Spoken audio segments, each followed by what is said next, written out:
This is ODAT Chat, your instant connection to recovery and community, one day at a time. This podcast may contain strong language, sexual content, and spiritual truth. Listener discretion is advised.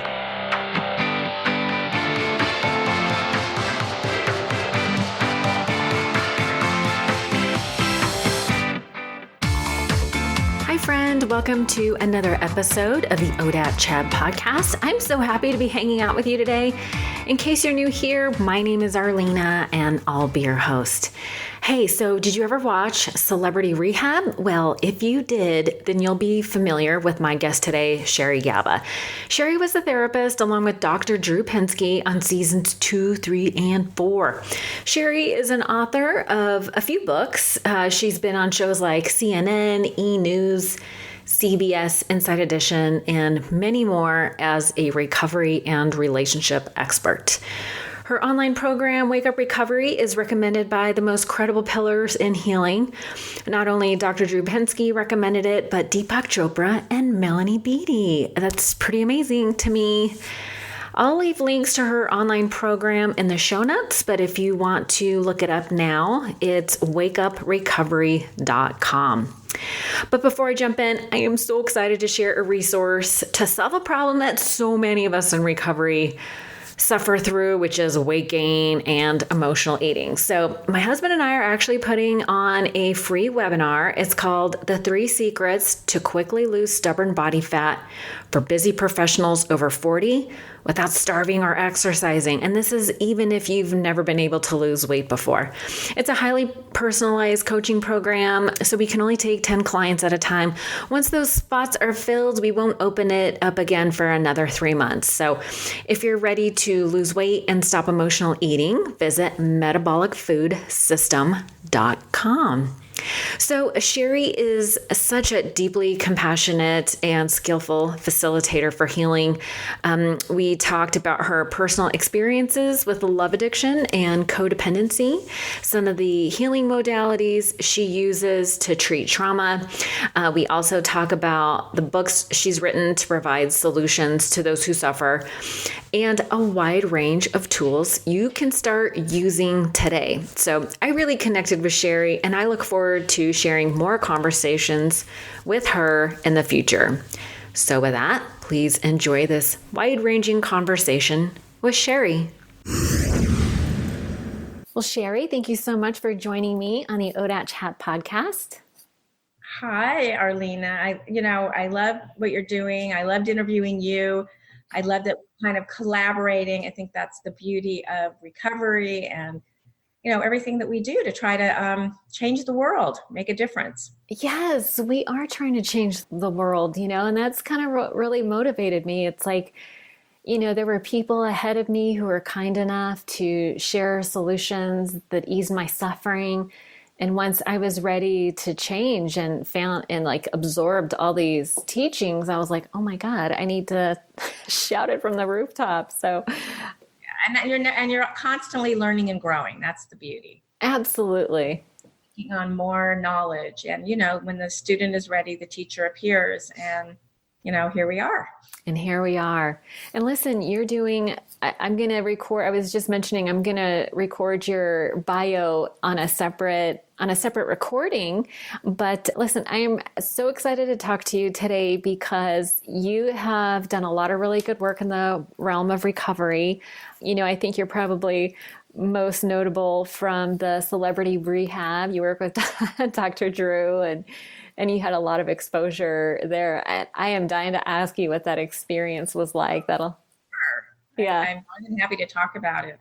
I could start there. I could start wherever you would like me to start. Well, tell you what, because you yourself were not an active addict, but your experience is so relevant to what we're talking about because you were involved with the codependency, love addiction part. And listen, over the years that I've been working with women in recovery, codependency and love addiction is a huge problem for a lot of women. So I think that your experience will be really helpful. And I know you have some solutions to help, people recover from those things as well, because they can be equally as devastating. But do you want to start with a little bit of background on how addiction affected your life and in your personal story? I absolutely would love to do that. I married an alcoholic, and he was in recovery at the time. And unfortunately, he didn't stay in recovery, which was really his history. Excuse me. And we had a good 7 years, and then he relapsed because of an accident, getting on painkillers, which is often the case. And then that turned into alcohol, which is what his drug of choice is really. And that really is what took him out. And I was with him probably another, maybe another 4 or 5 years. Yeah, 4 or 5 years where I kind of went through all these relapses with him. I put him in lots of rehabs. I was really sick with the disease of codependency and enabling. I didn't, even though I worked in the field, I'd even run a family program at Promises Malibu. I mean, I was on Celebrity Rehab. I had all this knowledge, but when the SHIT hits the fan and it's your home and you're in active addiction and it's happening all around you and life is chaotic, it's very different. You freeze and you feel stuck, and you love this person and you think that you can control the situation and you think you can fix it. And, these were the values that I grew up with. Codependency was just what you do. You help, codependency meaning you support your loved one no matter what. And you don't leave, and, all that stuff that I grew up with, all these values. So I went, quite a while with this storm, and then I got really sick. I got shingles. I had kidney stones. I had a staph infection. I started losing hair. Oh my God. I was really emotionally, physically, and mentally, emotionally, physically, and spiritually bankrupt really from this process. But, I still didn't give up. And then finally I had to finally have a boundary that I couldn't do this anymore. So we divorced. And then actually I took him back about 4 years later because he got sober. And that didn't work out again because he still, refused to have a program. And so whatever your program is out there, I just want to say, have a program. I don't care if it's, Buddhism. I don't care if it's some online thing that the community that's working for you, or 12, whatever is working for you, because you need the collaboration, you need the support, you need the community, you need the tribe. And he just didn't have that. And I couldn't really hold him up. That wasn't my job to be his higher power. So I found a 12-step program back in 2012. And that was the launch of my codependency recovery. And I'd already been sort of a love addict most of my life. So it kind of went hand in hand, but I was doing okay in that area, and I can talk about the difference. But once I, figured out what my enabling was and what I was trying to do and how I was trying to be his higher power and how I wasn't allowing him to be on his path and me be on mine. Once I figured this all out, then I also started studying the law of attraction, because I really wanted to do things differently. I wanted to create change my thoughts. I wanted to have a different mindset. I wanted to, do things differently. So I started that and I joined a group and really learned a lot about the law of attraction. And then I also found a therapist that helped me do some body work, some somatic experiencing, where I could let go of a lot of my early trauma, because I had very early trauma as a premature baby. I was in an incubator, and I tell the story pretty much on every interview because there may be someone that will benefit. But, what lives in our body stays, maybe we forget about it in our brain, but the early trauma, whatever it is, whether it's neglect or abandonment, or your parents were addicts or alcoholics, or you were, God forbid, molested, or you were neglected. Mine was basically, I was in an incubator for 2.5 months, and I didn't get that early bonding with my mother. And then my mother was also, an untreated Al-Anon. She wasn't quite an alcoholic. I mean, she was always probably an alcoholic, but it hadn't progressed. But she had all the isms. So, the combination of not really getting that bonding with my mom and then growing up with someone that was a little bit absent, it really set me up for being a love addict and always looking for love and always wanting something, just like an addict, just like any addiction. It's the opposite of connection. So I always felt empty. I always felt different. I always felt really but I guess there's no other way to describe it. I just didn't feel whole unless I was in a relationship. And so my first boyfriend, when I was about 14, he suddenly, from pimply whatever in junior high to this boyfriend, he was like, a god, like, oh my God, he's paying attention to me. He wants me. He loves me. And that really that was like sort of like when you talk about a junkie or an addict or alcoholic, they have that first high. That first relationship was my first high. Like that really was my fix. Like, oh my God, this is the answer. Well, of course, the relationship, didn't work out after 3 years. And when it didn't work out and he broke up with me, I was devastated. I was like, this is horrible, like a withdrawal, like a horrible withdrawal. And really from that day forward, I always had to be in relationship. So my book, The Marriage and Relationship Junkie, people can find that on Amazon, is really my story of multiple marriages, multiple relationships, settling over and over again to fill that void. And the codependency kind of went along with it. I think when I married my alcoholic husband, I was sort of past the love addiction piece, but I really wasn't past the codependent piece of loving an alcoholic and trying to save him. So now, I identify both as a codependent and a love addict in recovery. I've done a lot of work on myself, like I said, the body work, the somatic work.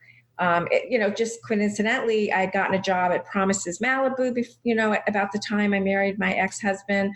And then later I was invited to Celebrity Rehab. So this whole addiction thing has become, and I wrote a book called it was called Law of Sobriety, and I republished it. It's under a new name now called Infinite Recovery, where I add law of attraction principles to recovery.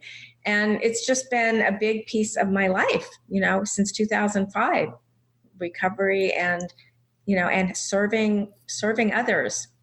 Wow, that's amazing. You have, how many books do you have in total? Well, I have the audio of Law of Sobriety, and then I republished it under the name Infinite Recovery with some extra chapters about abundance, abundance and recovery. Mm-hmm. It doesn't just mean financial; it means relationships. It means health. Right. Understanding the principles of abundance. And I have the book Marriage and Relationship Junkie. So I would say 3.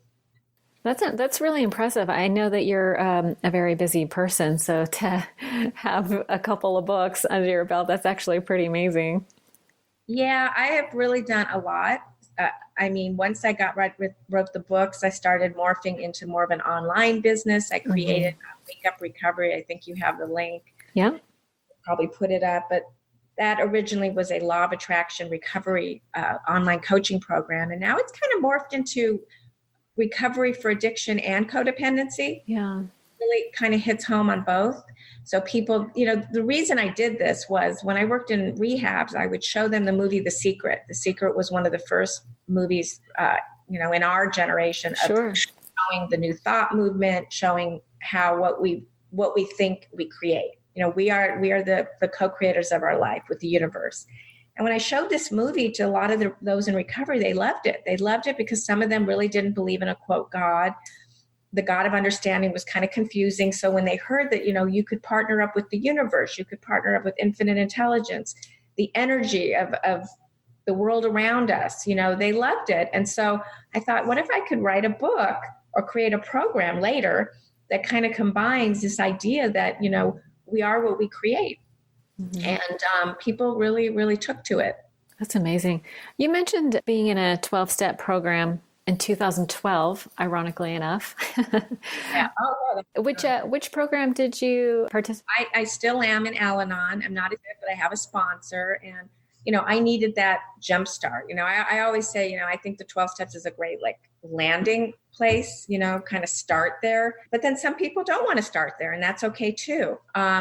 That's where I started. I really got my knowledge there. And I was studying the laws of the universe and and doing the body work. It's really a whole sort of changeover because I really didn't want to keep attracting the same kind of guy. And I didn't want to keep feeling like I had to be with someone just to feel whole.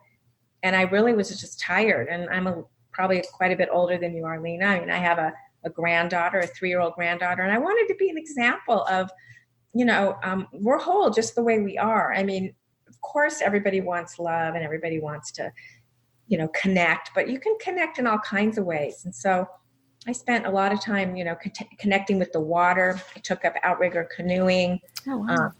Did this mastermind on the law of attraction. I did the somatic work with a therapist. And through all of that, just like all the different things you've studied, I put together Wake Up Recovery. Tell me a little bit more about somatic work. What is the process and what kind of problems does it address? So there's a great book called Waking the Tiger. It's by Peter Levine. And I'm also a licensed psychotherapist besides a certified recovery coach. And he wrote this book, and it's scientifically based that, when we have trauma in our life, we hold energy in our body, negative energy. We can either fight, flee, or freeze when this trauma occurs. So being in an incubator, like I was, being fed through my feet, oxygen mask on my nose, only 3 pounds, 50-50, chance of living, dying, Wow. I had asthma. And, I think this asthma is actually coming back, and I'm not really sure why, because I really didn't have it other than when I was a baby, but something to kind of look at and be curious. Something's working. Yeah, something's going on. But being in that little incubator, I was really like frozen. And maybe once in a while, these nurses picked me up. They couldn't really feed me because I was being fed through the bottle. So I really assume, I don't think I was picked up. I think basically they just would change the feeding in my foot with the, I don't know, what do you call it? The, feeding tube. Yeah. Feeding tube. And I don't think I got that early bonding. And so I was just, like you look at my brother, we were raised by the same parents. My parents would go out on a Saturday night and he'd be like, bye, have a great time. And I'd be like, don't leave. And really up until being adult, when my parents would go on these vacations or, even, just in many ways, I needed that connection all the time. And that's just not healthy, because really what somatic work does is help you connect with yourself. Interesting. Connect with yourself, you can have an intimate relationship with somebody else. So is it a process of really identifying like where the trauma lives in your body first and then processing that to resolution? Exactly. You explained it perfectly. It's like sitting with another person, a therapist or a somatic worker, and you're talking about whatever you're talking about. Sorry, the dogs are... That's all right. They go do their thing. You're sitting there and you're talking about these different traumas in your life, and then she's kind of helping you notice where the trauma is. You tell her where the trauma is, and you kind of allow it to move. You don't try to like push it out. You don't try to repress it. You don't try to stuff it. You just notice it. You're just the noticer of that energy. And it's really powerful stuff. And if you keep doing this with a practitioner and you keep noticing, like I was seeing a couple yesterday and it was so beautiful. I'm not even really doing, quote, somatic work with them. I bring it up often. I'll say, so where did you notice that? It's not, they're really there for couples therapy, but he came in last night. He's like, oh, I've been noticing in my body when I'm angry, or I'm noticing when I'm, feeling, frustrated. And I'm like, oh, wow, it's working. So, what I can recommend to anybody here listening to this podcast is just keep noticing that energy. Mm-hmm. Just notice. And that really is how you bring it to resolution. But you have to notice it. Yeah, it's so amazing. It's so interesting to me because I feel like most people, I don't care if you're in recovery or not, have some sort of disassociation mechanisms to avoid feeling those negative feelings. Like those negative feelings are part of being human, but so often we just resist it. We resist the present moment. Distraction. It's a distraction society. It's emails, texting, online, social media, sex, love, drugs, codependency, really what codependency is, you just don't want to focus on yourself. That's just too uncomfortable, because for me, if I would have focused on myself during this relationship when he was drinking, I would have had to say, oh, like, this isn't working for me. I might have to end this thing. I didn't want to go there because it was too scary. Yeah. So I just focus more on, I'm going to fix you. So I never have to do what the ultimate is, which is walk through pain if we get divorced. And, pain is inevitable. Suffering is, what's that saying? Suffering. Optional. I mean, I don't think I've suffered. I think I suffered when I couldn't deal with sitting in pain.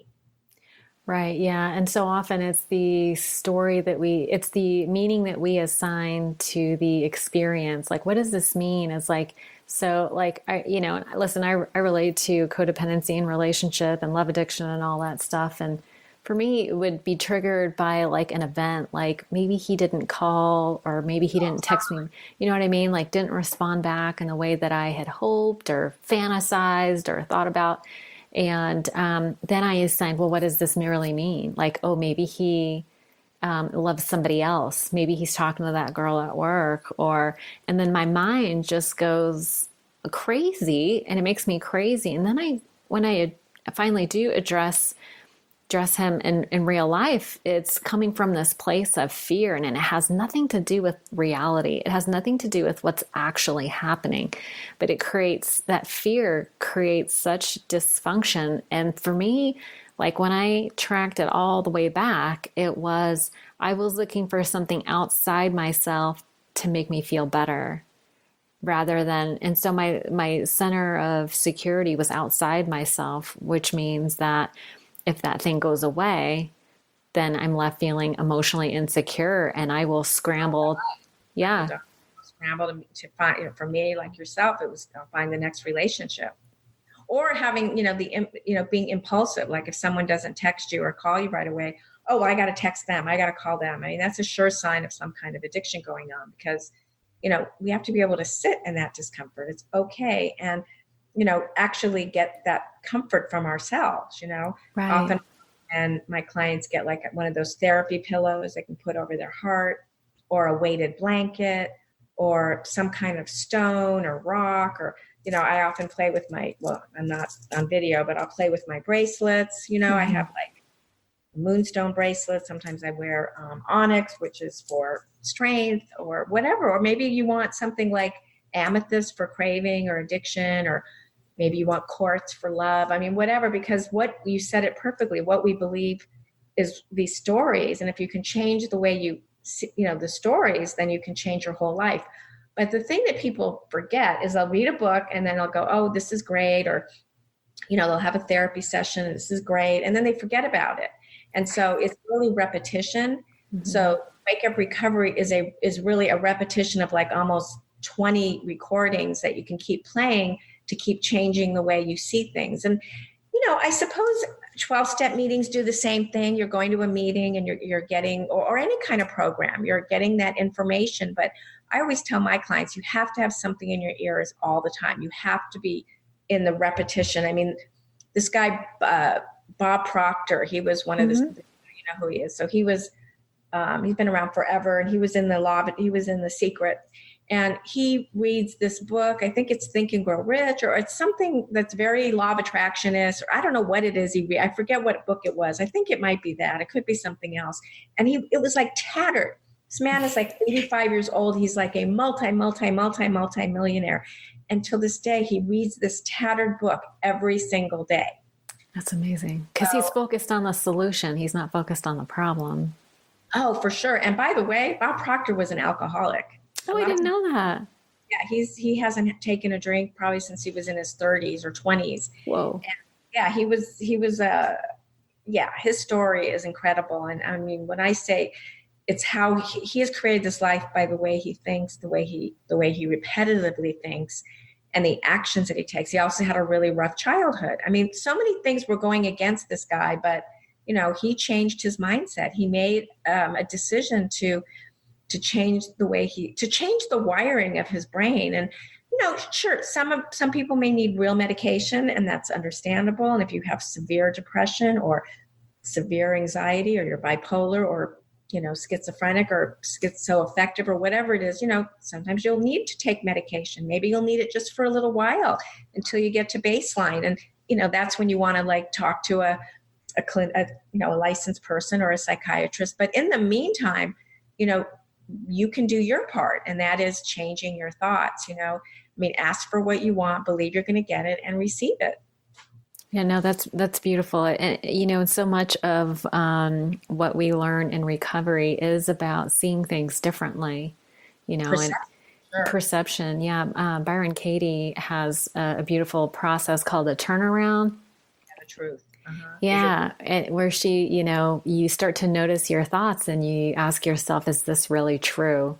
And what's so great about that process is that last step is like, or the third step, who would I be if I didn't think like this? And again, there it goes. Oh, who would I be if I didn't think, if I had to think that my ex, when I was married at the time, who would I be if I wasn't afraid to be alone? Who would I be if I didn't feel empty? Who would I be if I wasn't always worried about being abandoned? Who would I be if I wasn't always obsessing? Who would I be if I didn't worry about my child addict that, may die? Like, who would I be without these thoughts? Well, I guess I would be with me. And that's where, okay, well, being with me is really uncomfortable. So that's where if you really can't be with you, you start doing this new way of thinking, the new mindset way of thinking, or you create a new mindset, or you do the somatic work, or you find tools, tapping. I know you do tap. Do you do tapping? I do. Yeah. The EFT tapping. Yeah. Yeah. You do tap. I mean, just find your thing that is going to help you be okay with you. Mm-hmm. No, that's amazing. Like, can we talk about some of I like the idea of the somatic work. I did something called process therapy, which sounds very similar to that. What are some of the other tools that you recommend when somebody begins their journey of healing, or maybe even self-discovery or learning to love themselves? What kind of tools or skills do you try to teach? So the first step is you want the person, the person that I work with, because I also have a psychotherapy practice and a coaching practice, is I want that person to feel connected to me in some way. Mm-hmm. Find someone you trust, and try to trust your intuition. I mean, there are a lot of fruitcake practitioners out there, a lot of therapists, there's a lot of people. And so you want to find someone you really, feel good about, and you feel, you trust, and you feel like you can connect. So that's one of the first steps. And then, being on a podcast like this, I recommend podcasts a lot for people the point is they only see me once a week or whatever. So right. Do these other things. So I tell them, join my Wake Up Recovery. So you have me in your ears going through all of these different positive steps. Work with someone to, maybe do some tapping to remove the trauma. Let's do some somatic work so we can remove some of that trauma so you can be comfortable with yourself. Find a community that that you feel comfortable with, that they're speaking your language, Community is so important. Yeah, right. I would say the most important thing I do for my clients is I give them some kind of homework, usually in between the sessions, some kind of journaling or something. I always recommend some kind of meditation practice, and to not worry about doing that perfectly, even if it's like a 10-minute guided meditation. There's so many apps today. Mm-hmm. There's no excuse. And the thing with meditation, I don't mean no excuse because I don't want to sound shaming, but I know that meditation also changes the wiring, and I know that it helps you not react, but respond. It's almost like an antidepressant in and of itself. It's like the thought comes and it's like, oh, and then you can sit. That's what meditation teaches you, to be the observer of your thoughts instead of being the reactor of your thoughts. Do you want to walk through a simple meditation process? Because the thing, when I recommend meditation to people, and I'm sure you hear this too, I bet the number one thing you hear is, but I can't meditate.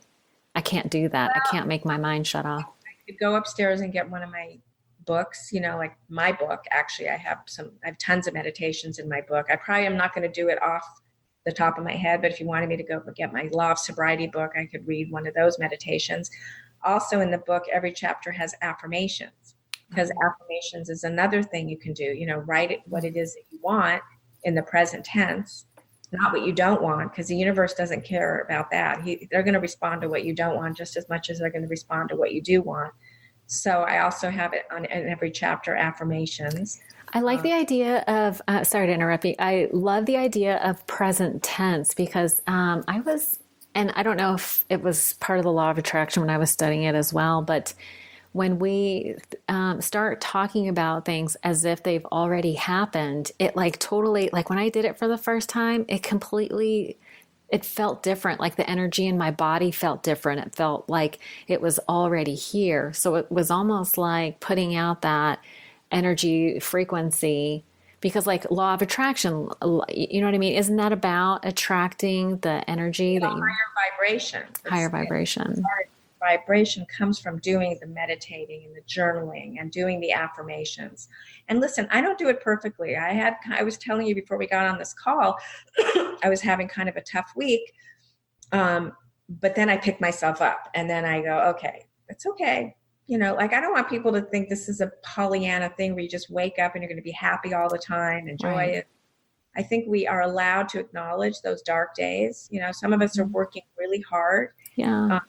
Sort of spread our message. And some days you wonder, I had my Wake Up Recovery live call yesterday, and I had a couple of people on the call, and it was so great. One of my members, he's just been with me from the beginning, and he said this thing to me that was so helpful. He said, Sherry, even though you don't realize it, there are many people that are invisible out there hearing your message. Like you don't know all the people reading your blogs. You don't know all the people watching your videos. You don't know all the people on your Facebook group, because sometimes you forget. Like you're making a difference. Right.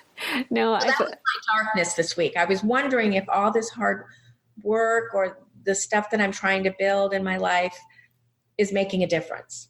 Right. It was so beautiful when he said that to me. No, I listen, I do a lot of content creation too. And sometimes like I have the same thing. It's like, sometimes I feel like I'm creating in a vacuum. It's because I sit alone in a room. Sometimes comparison.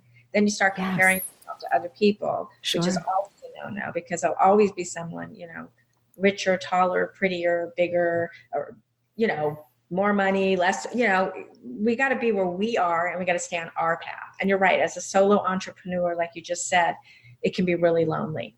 Yeah. And it's about, comparing ourselves to our past selves. It's like, how far have we come on our own journey, instead of comparing, people that are, walking with us, are they ahead? Are they behind? It's like, well, how far have I come? Like, it's important to remember like where we started, and what is success? I constantly remind myself that I didn't go back to school later in life to, do this just to make, a fortune. That is not my goal. My goal was to help people. Right. And sometimes we get off track, and we all get stuck in that shiny object world, Mm-hmm. I mean, you can't help it if you live in the world we live in. It's always being blasted at us. So it's about slowing it down and going, what is really the measure of success? What does it really mean? And, for me, at the end of the day, it's about helping somebody, find their way, helping someone find a new way of seeing things, finding someone finding a new, Yeah, absolutely. No, I think that's really helpful. Like all those tools, I think sometimes people, hate to hear that that's the answer. We always want to think it's something that we don't know that is the answer. There's some secret, there's some hidden golden key somewhere that I just haven't discovered yet. But the truth of the matter is that if we would just practice what we already know, I think we would learn to love ourselves and learn to be healed. But we just don't want. Right. You really are onto something. You're very intuitive, Arlena, which I'm sure I've said before. So sweet. You want the quick fix. Yeah. And there are people out there that will sell you the quick fix. I mean, they're everywhere. I know. And that's not what we do. Mm-hmm. I don't do that because nothing is a quick fix. And if it was a quick fix, everybody would have it. So, let's slow it down and figure out what's really important to us. Measure success on levels that don't always have to do with, who you're with or what house you live in or what car you drive, or, really understand abundance is not, always measured in that stuff. Abundance is, are you abundantly rich with love? Are you abundantly rich with compassion? Are you abundantly rich? And this may sound, stupid to someone out there, like, oh, come on, Sherry, abundance means, money. Well, okay, if you want to live like that, then you're going to live, what I've learned is you're going to live in a place of lack. Yeah. You want to live in a place of abundance. If you're looking at your life of what you don't have and the lack, you're just going to keep bringing that back to your life. Yeah, money is a funny thing because some people think that if I just had enough money, and listen, I lived in this space for a long time, that if I just had all the money, then I would be okay. But money is just a vehicle. Like we don't We don't live for the numbers in the bank or the stack of paper on our dresser, right? It's if you're an addict. If yeah. you're an addict, and you have the I want more disease, Yeah. there will never be enough money. And you can pretend that there is this magic number, but there isn't. There's no magic number because all that money really is a vehicle for something else. It's like, well, what do you want with that money? Well, I want to buy clothes. Well, what do the clothes give you? Well, the clothes make me feel good. So what you really want is to feel good. It's not about the money or the clothes. It's about we're all just seeking relief. And we, I think we're so conditioned to seek it outside ourselves rather than inside ourselves that keeps us on that loop of that cycle of just being lost and confused. Because people are not generally connected to themselves. Right. So, a real intimate relationship, if you break the word intimacy, it's into me, I see. Right. And honestly, I didn't really have that with my ex-husband. Obviously he wasn't present because of the alcohol, and I wasn't present because I was just obsessed with him instead of being inside of me. And so to have a real intimate relationship, we were both I always thought we were talking at each other. There wasn't this real connection. I didn't know what that was until I finally did this work. And I said, and I realized it wasn't all of these unavailable men. It wasn't their fault. I mean, I picked them because I was unavailable to me. Right. That's all I wanted. That's all I really wanted. And so many women are like, oh, he's abusive. He's a narcissist. He's unavailable. Well, come on, point the mirror at yourself. Yeah. Why are you picking that guy? Yeah. Exactly. And I know why I did. And it was so great when I finally figured that out, because I had, multiple marriages. I had a lot of shame, and so shame will come up and I'll go, God, why didn't I learn this sooner? Or, blah, blah, blah. And it's like, no, this was my path and I just didn't know. And now I know. Now you know, and now things are different. That's amazing. Before I know we want to wrap up pretty soon here. I do want to talk a little bit about, you've been doing all this work and you got on this path, and they say that transformed people transform people, right? And you've been doing all this work to transform, and you went on Celebrity Rehab and you got a lot of visibility. Can you just share with me, looking back, what did you learn from that experience of, being on Celebrity, working with Dr. Drew? That must have been amazing. He seems like such a cool guy. Well, it was the law of attraction. I mean, I basically watched the first show, Celebrity Rehab 1, and there were 5, I think. There might have been 6. I was on all of them, but the first one and the last one. And I just sat there and said, I'm going to meet Dr. Drew, and I'm going to be on the show next year, because he has no therapist. He just has, Shelley and Bob that are counselors, and I am a psychotherapist. He needs a psychotherapist. So, by a bunch of fluky things, I met him. I got on his radio show that he had at the time called Dr. Drew Live. Mm-hmm. I was his coach for, every month. I came in and for free, it wasn't like you're getting paid, and I totally was okay with that. And that was my first, radio experience. And every month I'd go in there and talk about a subject. It was such a blast. And I got to know him. I said, you need a therapist, so you need to invite me on Celebrity Rehab 2. I think it was the law of attraction, because I was going to make it happen, but I think it also was luck that I knew someone that knew Dr. Drew. I mean, sometimes there is a little luck involved. Yeah. And it was a lot of fun. And that was when my book came out and I was speaking all over the place. But then there was the crash when it was all over. And, I don't think I was ready for that. I mean, I was doing television every week. I was on CNN or HLN or. That's amazing. It's the shiny object. It's, I'm on TV, and it's, you want more. And then it stopped, and I had to reinvent and recreate. And of course I still had my private practice.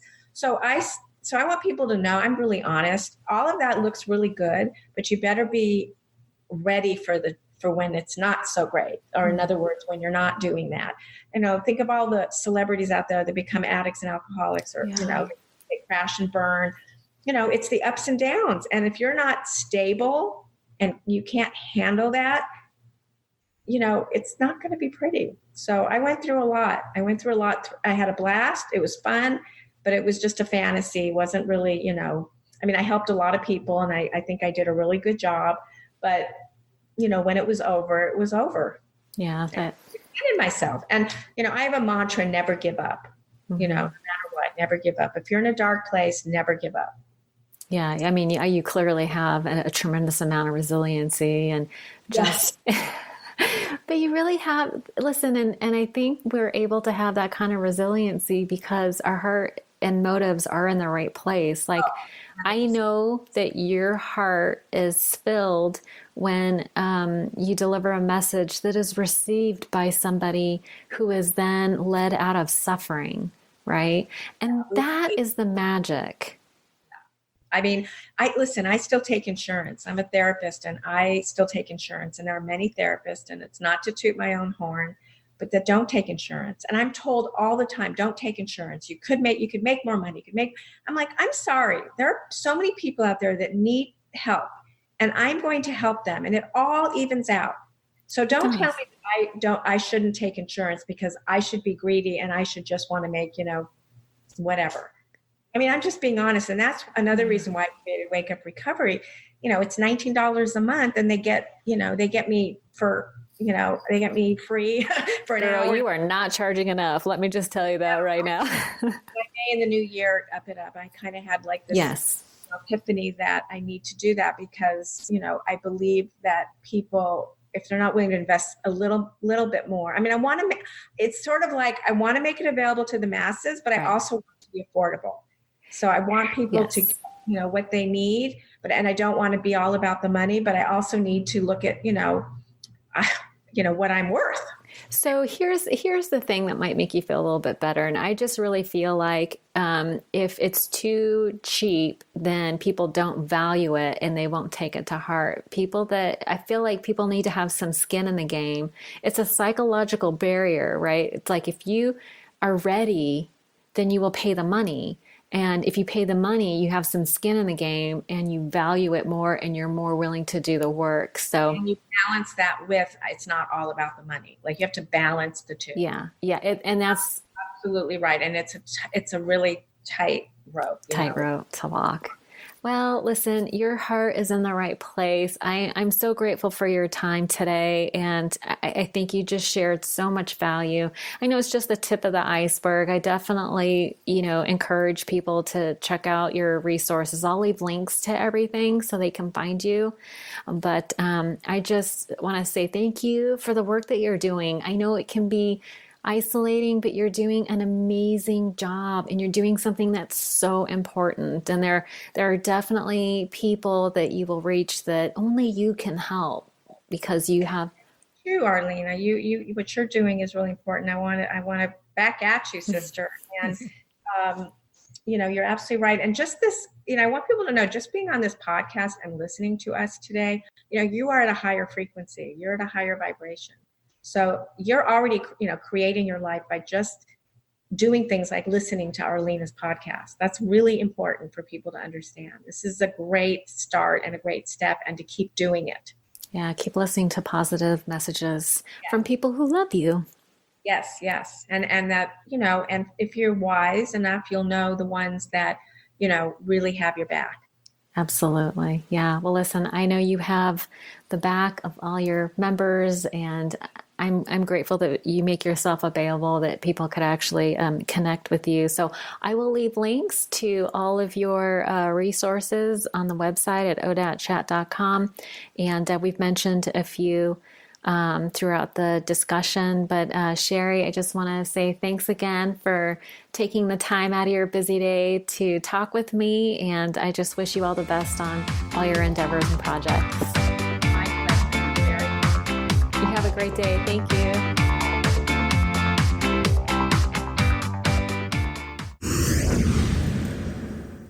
One last thing before you go, if you enjoyed the podcast today, please don't forget to subscribe on iTunes or Stitcher and leave a review.